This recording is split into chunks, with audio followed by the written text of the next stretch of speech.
MBA Gestion, c'est une chaîne dédiée à la gestion. On continue sur l'augmentation du capital. Dans cette séance, on va traiter la partie qui concerne l'incorporation des réserves. Bien, l'incorporation des réserves, il consiste en quelque sorte à prendre une partie au niveau des réserves qui sont au niveau des capitaux propres pour les intégrer au niveau du capital social.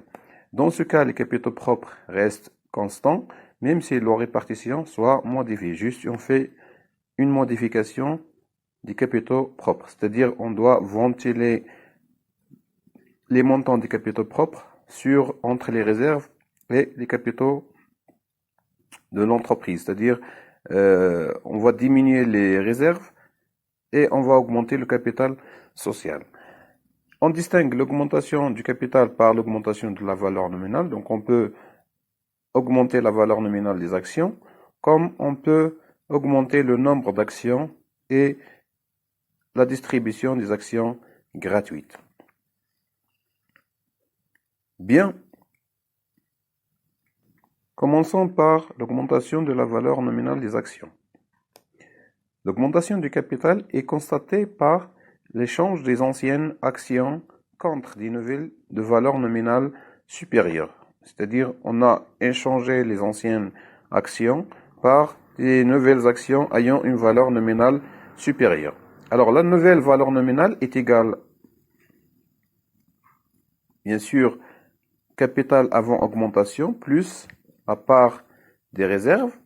Donc, on prend le capital social avant l'augmentation, plus la part des réserves incorporées, divisé par le nombre d'actions, sachant que le nombre d'actions est constant. Donc, on ajoute une partie des réserves dans le capital social. Donc, la valeur nominale de l'action sera augmentée. Bien, en prenant un exemple. Donc, la situation des capitaux propres d'une société anonyme X est la suivante. Le capital social est divisé en 25 000 actions de 100 dirhams l'une. Donc, voici la composition des capitaux propres de cette société. Donc, on a le capital social 2 500 000, donc divisé en 25 000 actions de 100 dirhams l'une. Puis les réserves, donc la réserve légale, donc les réserves statutaires, réserves facultatives, puis le résultat net de l'exercice, solde créditeur.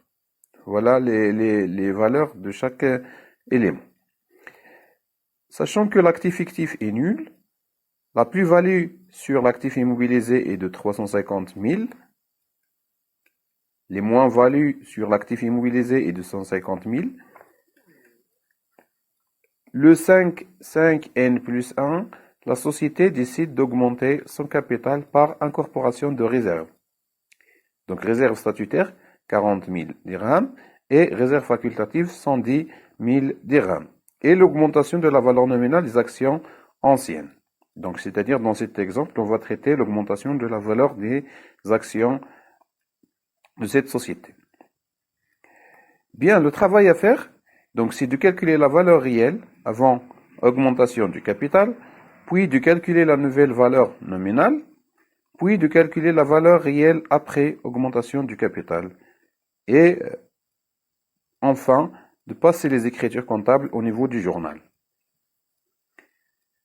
Calculons maintenant la valeur réelle des actions avant augmentation du capital. Donc, le calcul de l'actif net réel donne la formule suivante, c'est-à-dire capitaux propres moins l'actif fictif, plus les plus-values moins les moins-values. Donc, on a les capitaux propres, si on fait la somme, on aura 3 550 000, moins 0 pour l'actif fictif, il est nul, plus 350 000 pour les plus-values, moins 150 000 pour les moins-values. Donc, on trouve le montant suivant, 3 750 000 dirhams. Donc, l'actif net est égal à la valeur suivante.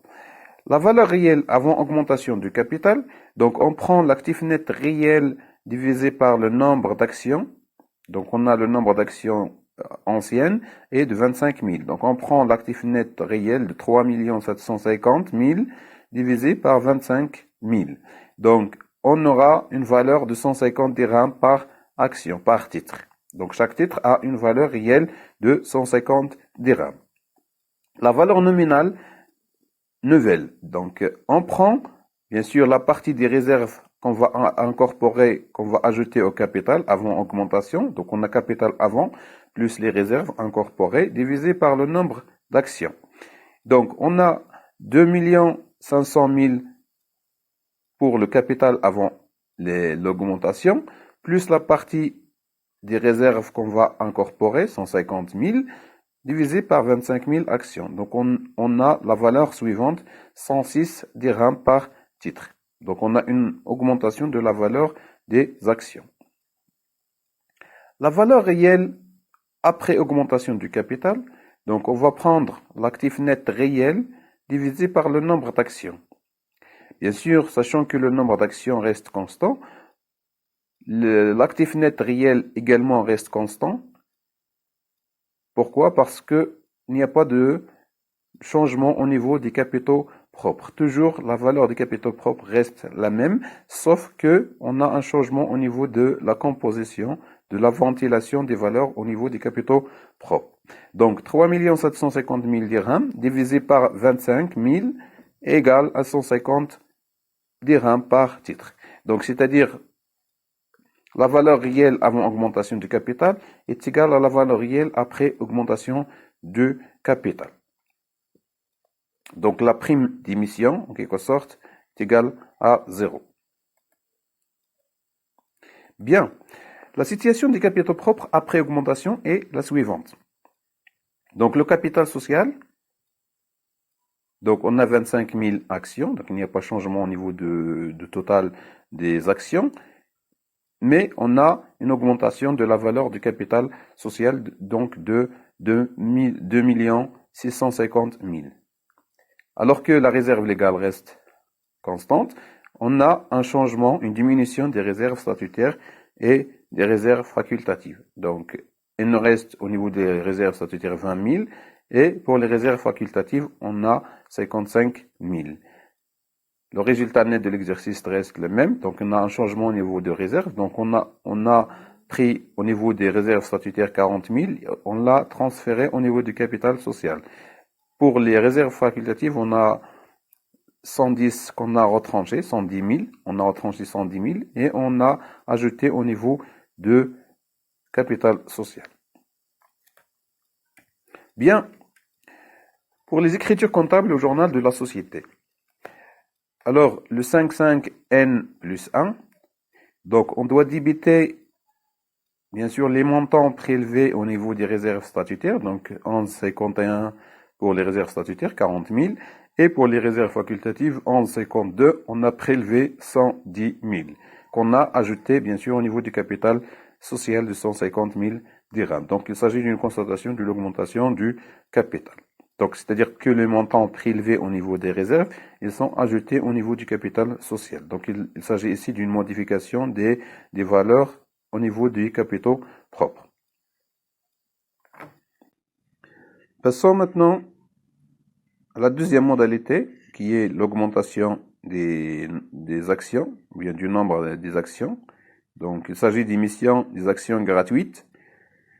Alors, la société, dans ce cas-là, elle émet des actions gratuites à une valeur nominale égale à celle des actions anciennes. Donc, c'est-à-dire que la valeur nominale des actions anciennes est égale au prix d'émission. Ça veut dire ici que la prime d'émission est nulle, égale à 0. La distribution d'actions gratuites entraîne la baisse de la valeur réelle des titres anciennes, puisque le nombre d'actions augmente alors que le montant des capitaux propres est inchangé. Donc, c'est-à-dire dans ce cas-là, d'incorporation des réserves, le montant des capitaux propres reste inchangé. Juste une modification au niveau des valeurs au sein des capitaux propres. Mais lorsqu'on augmente le nombre des actions, donc automatiquement, on aura une baisse de la valeur réelle des actions. Dans ce cas-là, on calcule un droit d'attribution.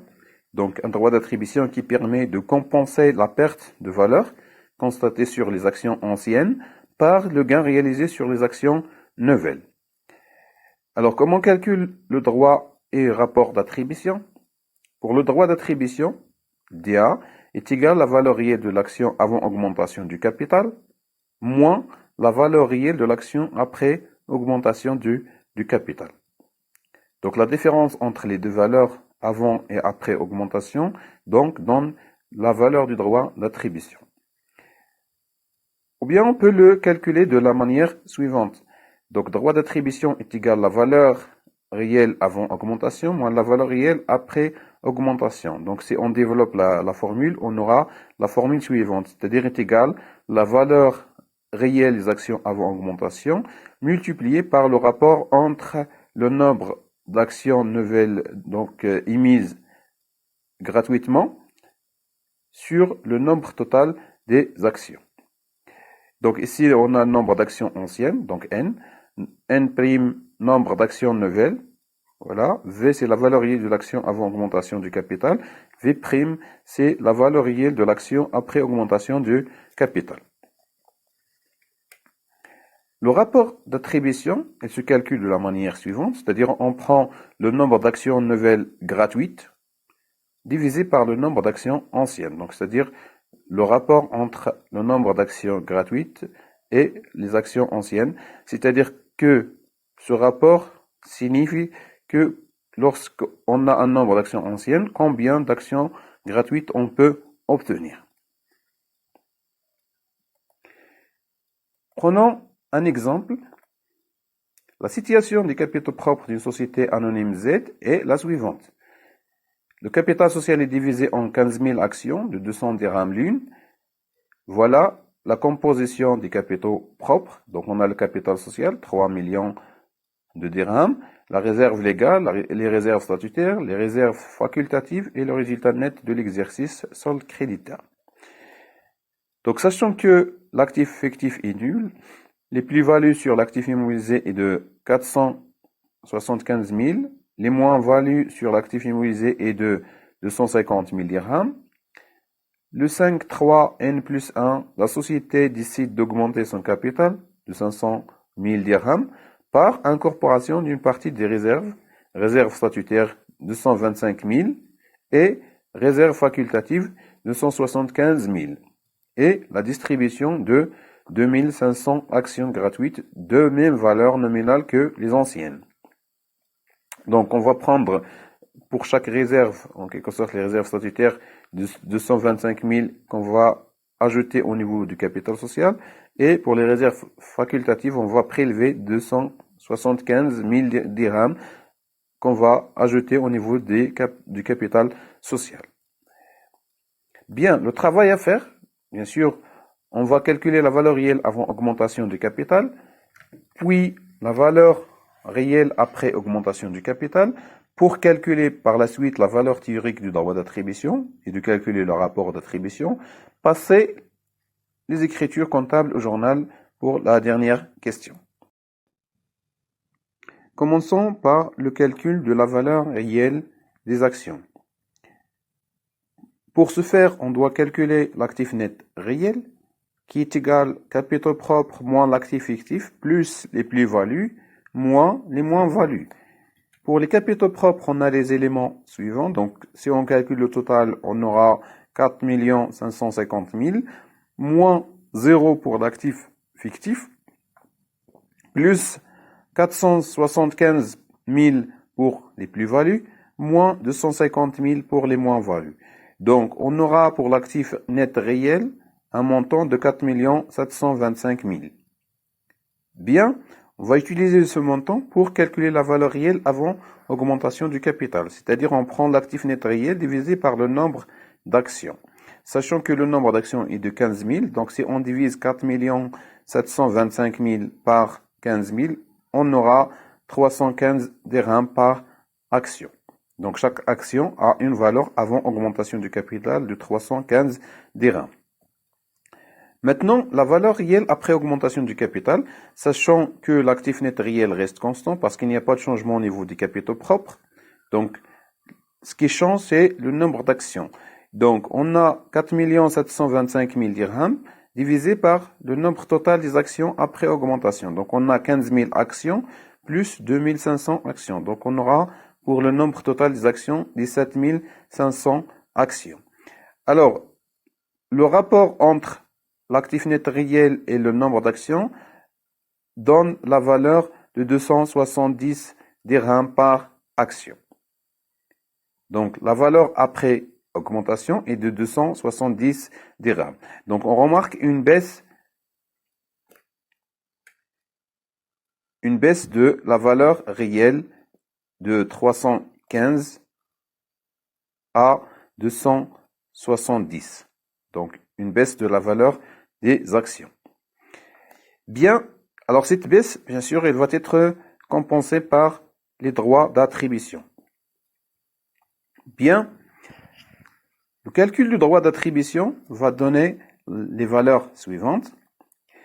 Donc, la valeur réelle de l'action avant augmentation du capital moins la valeur réelle de l'action après augmentation du capital. Donc, on a 315 moins 270 égale 45 dirhams. Donc, chaque droit d'attribution a une valeur de 45 dirhams. On peut le calculer par l'autre formule, c'est-à-dire en utilisant la formule de la valeur réelle avant augmentation multipliée par le rapport entre le nombre d'actions gratuites sur le nombre total des actions. Donc, on aura la même valeur de 45 dirhams. Concernant le rapport d'attribution, on prend le nombre d'actions nouvelles gratuites divisé par le nombre d'actions anciennes. Donc, on a 2500 actions nouvelles gratuites divisé par 15 000 actions anciennes. Donc, on a 1 sur 6. C'est-à-dire ici, pour obtenir une action nouvelle, il faut disposer de 6 actions anciennes. Donc 1 sur 6, ça veut dire que un rapport, donc pour obtenir une action gratuite, on doit disposer de 6 actions anciennes, c'est-à-dire 6 droits d'attribution. Donc pour avoir une action gratuite, il faut disposer de 6 droits d'attribution. Bien. Alors pour les écritures comptables, E5 3N plus 1, donc on a prélevé des montants sur les réserves. Donc on a pour les réserves statutaires 1151, on a prélevé 225 000. Pour les réserves facultatives, on a prélevé 275 000. Donc ces montants seront ajoutés au niveau du capital social. Donc on a crédité le capital social de 500 000 dirhams. Donc on a constaté de ce fait l'augmentation du capital social. Bien. On continue sur l'exemple 2. L'actionnaire Hatim possède 1800 actions anciennes et utilise son droit d'attribution. Donc, il a un nombre d'actions anciennes et il a utilisé lui-même son droit d'attribution. L'actionnaire Ali possède 900 actions anciennes et cède ses droits d'attribution à un nouvel actionnaire, Hind. Le travail qu'on vous demande, c'est d'analyser la situation des actionnaires.